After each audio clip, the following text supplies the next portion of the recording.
Sri Sachidananda Sadguru Sainath Maharaj Ki Jai. Sri Sai Satcharitra, An Insight, Episode 74. My humble prostrations at the lotus feet of our Sadguru Sai. By the divine grace of Sai, an attempt has been made to translate the gist of the divine discourse of Sri Ramanathan Brother telecasted in Sai TV. This is purely done to share the glory of Sai and his divine teachings with more insight to the aspirants. Om Gurur Brahma Gurur Vishnuhu Gurur Devo Maheshwaraha Gurur Sakshat Parabrahmam Tasmai Shri Gurave Namaha. We have been listening to the qualifications to be possessed by a seeker of Brahmanyana. Apart from what was discoursed to the rich person, Baba on another occasion also gave a detailed discourse upon certain virtues to be acquired by a seeker of enlightenment to Nana Sahib Chandorkar, which are similar to what has been explicated earlier. But the path might vary a bit. Hence, I would like to share those with the listeners. In this context, Baba mainly discusses about Sadhana Chatushtaya. Sadhana implies practice and Chatushtaya means 4 types of virtues that are necessary for a seeker. This fourfold way of self-control also makes one suitable for the entry of that which is supremely divine. Surprisingly, these 4 are intertwined with the 10 qualifications that were elucidated by Baba to that rich person and had already been discussed in the previous episode. These 4 methods also comprise of 6 virtues known as Shat Sampat. Let us now listen to them. Number 1. Mumukshutva, desire for liberation, that is an intense longing for enlightenment and liberation from misery. Number 2.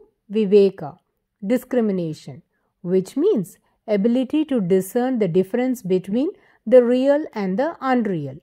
Number 3. Vairagya, non-attachment. This comes as a byproduct of discrimination, which leads to decrease in passions. Number 4. Shat Sampat, 6 virtues to stabilize the mind and emotions for meditation. These 6 virtues are termed as 6 treasures. Number 1. Tranquility, Shama, peace of mind or contentment. Number 2. Training, Dhamma, training of the senses. Number 3. Forbearance, Titiksha, tolerance and patience. Number 4. Withdrawal, Uparati, inward turning away from the world. Number 5. Faith, Shraddha, an intense sense of certainty about one's path. Number 6. Focus, Samadhana, concentration in the pursuance of the goal. The grouping of the above virtues is given as commentaries under the heading Exposition of the Truth in verse 8 in Kaivalya Navanitam, which is considered as the cream of liberation. Devotees might be astounded, or few might doubt, how Baba knew or have imparted the same philosophy sitting in Dwarakamai, which is similar to what is explicated in these scriptures. As I said, Baba is Sat Chit Ananda. This supreme Parabrahma has taken form for the sake of his devotees. He is all-pervading, all-knowing and ever-existing. He is the cause of creation, sustenance and destruction of all the universes. Hence, there is nothing unknown to him. The one who has realized the self can only guide the ignorant to attain that supreme state of bliss. Baba is the giver of the fruits of your deeds. He is beyond birth and death. If one can worship him with pure heart and one-pointed devotion, then they merge in him and attain the supreme state. Let us now listen to the lines of the song from Kaivalya Navanitam that reflects the virtues of Brahmanyana as quoted by Sri Sainath Maharaj.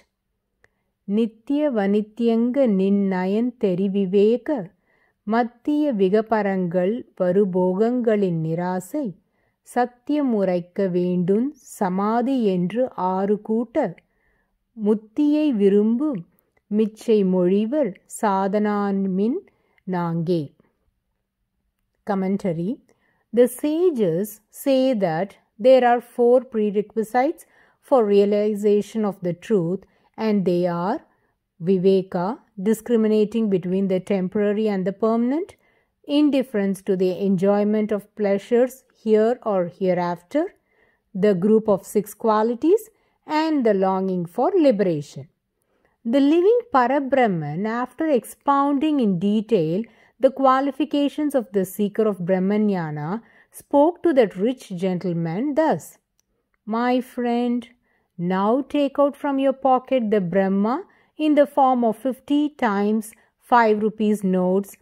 In this context, Baba denoted currency notes valued rupees 250 that were bundled in that person's pocket as Brahma. In fact, the rich person was not aware how much money he had in his pocket. He carried some currency notes but never counted them. After Baba indicated the value of money in his pocket, he pulled out the bundle of cash to count them and was dumbfounded as it was exactly of the same denomination as Baba had expressed, and the total came up to rupees 250.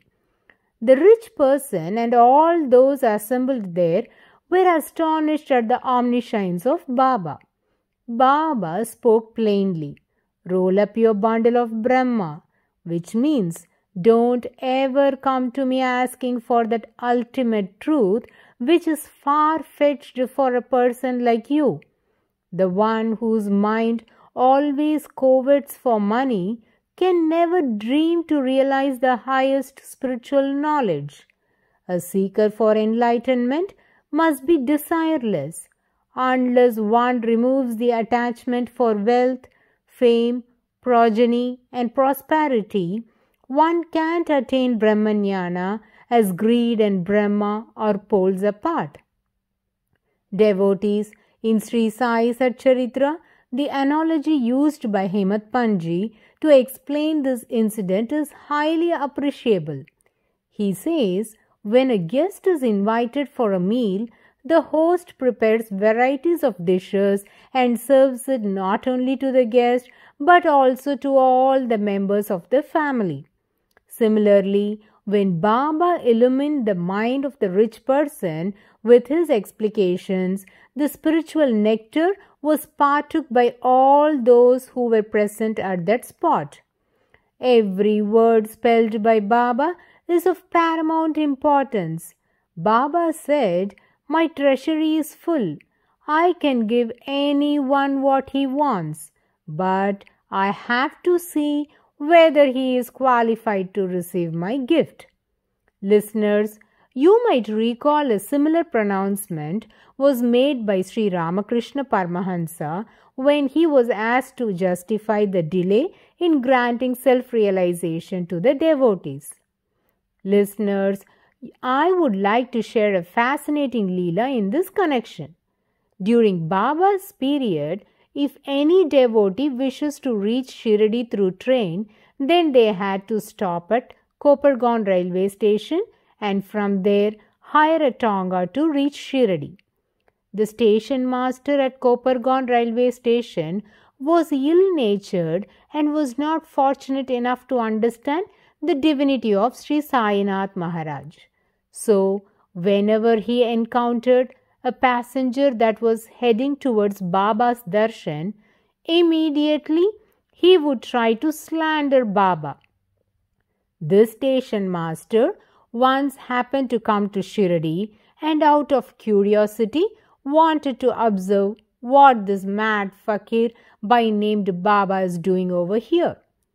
Will the omniscient Baba not know about his arrival?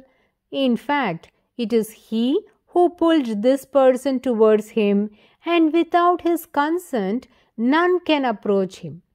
Baba just then opened the water tap and kept the pots upside down under it. So the water was falling on the pots and spilling all over the floor. The station master witnessed the scene and immediately questioned Baba. "Oh Baba, what is all this? Why do you do such acts?" And thinks in his mind, why is this Baba doing such stupid things? Immediately Baba responded thus, "What should I do if all the pots that come to me are reversed? How can I fill water into it? Hence, they all are leaving empty just like these pots." That's when the station master realized his folly and grasped the crux of Baba's pronouncement. Unless we are open to accept or make ourselves a befitting pot, we can't receive or store the blessing that Baba is bestowing. This same thought was reflected by Baba when he stated, "My treasury is full. I can give anyone what he wants, but I have to see whether he is qualified to receive my gift." Devotees, this reminds me of another fantastic Leela which we can heed now, and this is not recorded in Sri Sai Satcharitra. Once, when Dashganu Maharaj came for Baba's darshan, a person with a highly inquisitive mind accompanied him and questioned Baba thus, "Baba, how will God be?" Baba said, "Oh, what is the big deal about it? We can see now," and began his divine sport. For the onlookers, these incidences might not make any sense, as it looks entirely conflicting from the subject. Baba immediately called someone and sent him to borrow a loan of rupees 100 on his behalf from Bhagchand Marwari. Bhagchand said, "I don't have any money."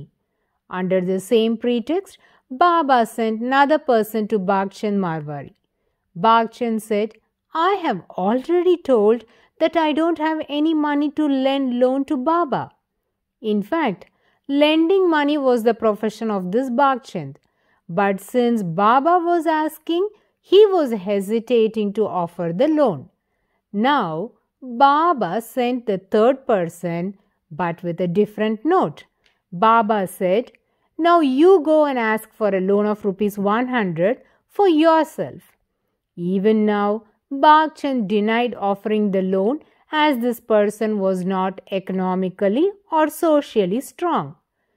Now, devotees, Baba made a very interesting turning point to the story.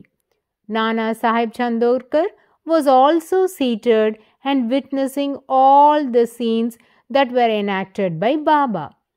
Baba spoke to Nana thus, "Nana, I need rupees 100. Make arrangements for it." Nana quickly took a piece of paper and wrote a note to Bhagchand. "Please lend rupees 100 to the person who brings this note. I shall repay it to you soon." As soon as this note was submitted by the person to Bhagchand Marwari, instantly he gave rupees 100 and the person came back with money. Now, Nana handed over the money to Baba. Baba received it and kept it aside. There was no necessity of the 100 rupees for Baba. Baba, the Parabrahman incarnate, at a wink of his eye would make even a pauper into a wealthiest person. Lord of wealth, Kubera, is ever serving at his feet. So, through this drama, Baba revealed to everyone that though Bhagchand had rupees 100, was not prepared to lend, when Baba or any other person who was economically weak had requested for it. But when Nana, the deputy collector, sent a note, immediately the money was provided because Bagchand was sure that he can collect both principal and interest for the money lent to Nana Sahib Chandorkar. The inquisitive person was not getting the purport of this divine sport of Baba. Now, after all this, Dashganu was returning to his lodging, and his companion also returned with him, chit-chatting. He said to Dashganu Maharaj, "I asked Baba how God would look like. Baba said he would reveal it, but didn't give any response in that connection. Of course, this conversation is also taking place by the will of Baba, as Baba wished that the truth be revealed through his ardent devotee to this curious-headed one." Now Dashganu Maharaj spoke thus, "Oh, did you not understand the core of the divine play of Baba? He demonstrated those scenes to reveal the essence of what you asked. Baba sending for a loan of rupees 100 was enacted for this purpose. When Baba sent 3 persons to the moneylender for the loan, twice for himself and then for someone, still the money was not secured. But when Nana had sent a note, the same moneylender offered the loan.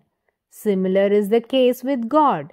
You can attain God realization or get the vision of God based on the virtues and the attitude possessed by you. So, devotees, we all must retain this significant point in our mind. Before seeking to God for the greatest truth or material benefit, it is inevitable to prepare ourselves to be an appropriate one to receive that highest grace. All of us keep pleading to God for many things, but God grants only few things to few people as He knows what best suits for whom and when. There are few more interesting Leelas to share in this connection. We shall listen to those enthralling stories in the coming episode. Bow to Sri Sai. Peace be to all. Om Sai Ram.